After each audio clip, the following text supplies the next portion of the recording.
comme l'automobiliste, le conducteur de quad doit toujours avoir en sa possession certains documents aux fins de vérification.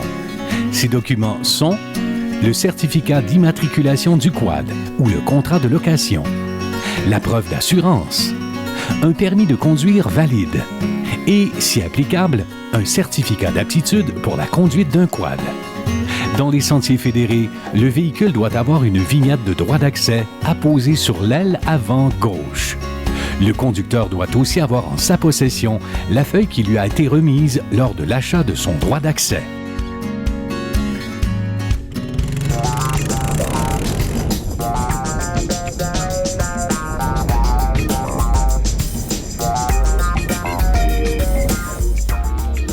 Maintenant que l'on sait que plusieurs clubs sont fusionnés ensemble dans la région, qu'en est-il du membership? Cette année, on devrait aller chercher 2800 membres à peu près. Il faut dire que cette année, la Fédération a donné des passes à tous les nouveaux clients qui achetaient des 4 roues. Donc, dans notre secteur, à nous autres, je ne dis pas que c'est tous des membres qui viendraient à nous autres, mais dans notre secteur, à nous autres, il y a au moins 1000 passes qui ont été données par les concessionnaires. Ça fait qu'admettons qu'on irait en chercher un 25 % si je vois l'eau pour faire, bien on tomberait au-dessus de 3000 membres. C'est un beau club, il y a beaucoup de membership, sauf que, comme on dit, l'hiver, c'est beaucoup d'entretien. Puis nous autres, on ne peut pas se promener et dire on va vider les sentiers. On passe avec le dozer puis on enlève la neige parce qu'on magane le terrain pour les cultivateurs. Donc, on est obligé de garder la neige. Fait que ça nous prend beaucoup de machines. Puis les machines marchent là, quasiment 0 par semaine. Là. On a assez d'équipement, sauf que c'est de l'équipement qui est quand même assez vieil. Il faut renouveler notre équipement, tout ça, c'est ça qui coûte cher. Parce que rien qu'en entretien l'année passée puis l'année d'avant, rien que préparer les doseurs, les tracteurs, tout ça, ça a coûté à peu près 40 000 $. Fait qu'après ça, on parle que, bof, des alentours de 40 à 50 000, dépendant des hivers, en gaz. Est-ce que la fusion des clubs avec le Club Quad des Basses-Laurentides aurait eu un effet bénéfique sur le membership et la pratique du quad dans la région? Avant, on n'avait pas beaucoup parce qu'on n'avait pas de sentier comme d'été. À cette heure, en jumelant avec Argenteuil, on a une partie de sentier d'été. Le monde, quand il achète un 4 roues, c'est pas pour se promener l'hiver puis le serrer pour l'été. Fait qu'il voulait se promener. Fait qu'il allait, bien souvent, il allait en dehors, prenait des passes en dehors. Le monde commence à revenir et à prendre des passes dans notre coin. Puis plus ils vont prendre des passes dans notre coin, plus ça va nous aider pour développer des sentiers. Il faudrait même que les membres de l'extérieur ont un peu de notre territoire, parce que s'il n'y a pas de trail d'été là-bas, ils vont venir en faire chez nous. Fait que plus ils en font chez nous, plus il y a de l'ouvrage à faire dans les sentiers. Une mauvaise surprise attendait l'équipe ainsi que les gens du Club Quad lors de notre visite. Des traces dans la boue nous ont indiqué que des gens sont venus et ont saccagé le relais La Lucarne. Il est vraiment triste de constater que certaines personnes aiment rendre la vie des autres plus difficile. Qu'est-ce qui aurait pu pousser quelqu'un à détruire le travail ardu de gens qui donnent leur temps bénévolement? Nous ne le savons pas, mais il est à souhaiter que des actes de vandalisme comme celui-ci ne se répètent plus jamais. Moi, mon rêve, c'est que le monde puisse partir dans notre région. Puis s'ils veulent s'en aller à La Tuque, ils peuvent se rendre à La Tuque. S'ils veulent s'en aller à Notre-Dame-du-Lot, Maniwaki, ces coins-là, ils peuvent se rendre jusque-là. Ça, c'est l'idéal, ça serait l'idéal pour nous autres. De toute façon, c'est un peu comme le rêve de McMillan, de Norm McMillan. Il voulait avoir une autoroute qui traversait le Québec au complet. Bien, si on va avoir une autoroute où il va y avoir du monde dedans, il faut que ça passe par nous autres. Parce que toute la population, Montréal, Boisbriand, Blainville, Sainte-Anne-des-Plaines, Terrebonne, c'est dans notre région. Laval, c'est là qu'est le centre de la population. Fait que si ça passe pas par ici, bien, tu es obligé de faire 1 heure ou 2 heures de pick-up ou bien ça fait que c'est pas intéressant. Le gars va sortir 2 fois dans l'été peut-être 3 fois, tandis que s'il est collé, ça lui prend 10 minutes, 15 minutes, il va sortir une dizaine de fois durant l'été. La proximité de Montréal, des Basses-Laurentides, en font un endroit de choix pour les randonnées d'une journée, mais peut très bien être votre point de départ pour un circuit qui vous laissera vous balader plus longtemps si vous le désirez.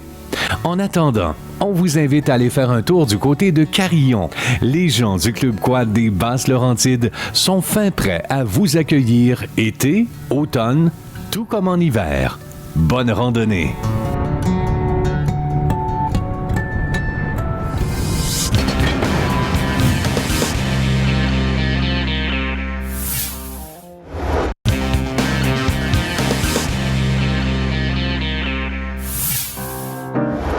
L'hiver frappe à nos portes et il est grand temps de vérifier non seulement la mécanique de nos véhicules, mais également la condition de nos vêtements.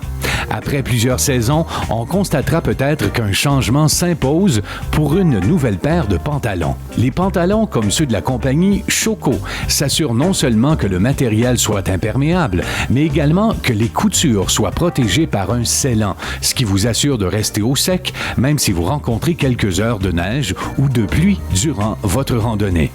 Autre caractéristique, invisible à l'œil, les pantalons Choco sont munis d'une deuxième membrane de nylon qui est superposée à la couche extérieure, ce qui assure qu'après plusieurs années, même s'il y a des micro-déchirures, le vêtement vous gardera au sec et surtout au chaud. Une autre option intéressante dont disposent les pantalons Choco est la couche de nylon Cordura, qui est apposée à des endroits bien précis pour augmenter la durabilité, surtout au niveau des genoux et aux fessiers. La technologie dans les vêtements techniques comme ces pantalons Choco a beaucoup évolué depuis quelques années et vous allez être surpris de la souplesse, la légèreté et du confort qu'elle peut vous apporter lors de vos randonnées hivernales.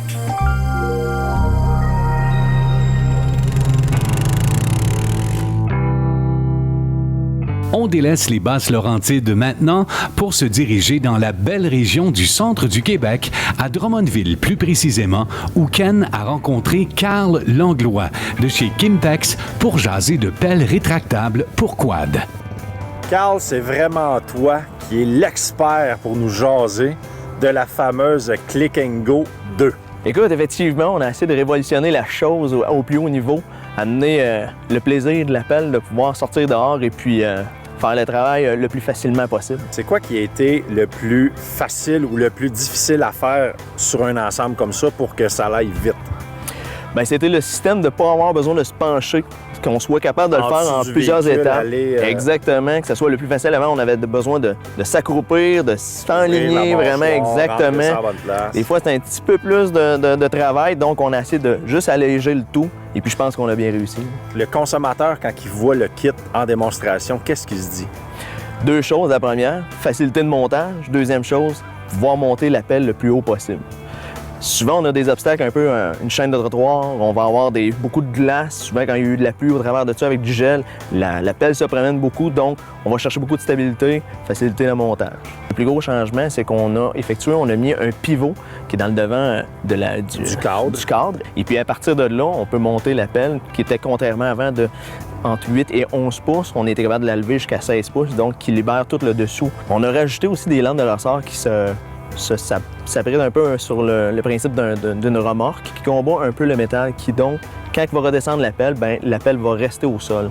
Au niveau de la structure, du cadre et tout ça, on y va quand même avec... c'est de l'acier, là. On n'a pas rien réinventé là. Non, on était directement avec l'outil de base qui est l'acier. Donc, on va chercher la durabilité. Et puis, le poids était quand même assez raisonnable pour dire, bon, on peut construire le châssis de cette manière-là.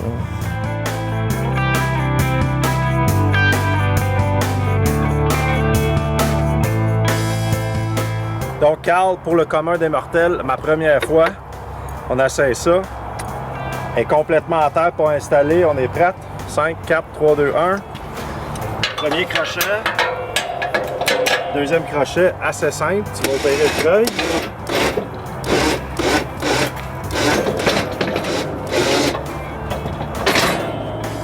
Voilà. On décroche maintenant.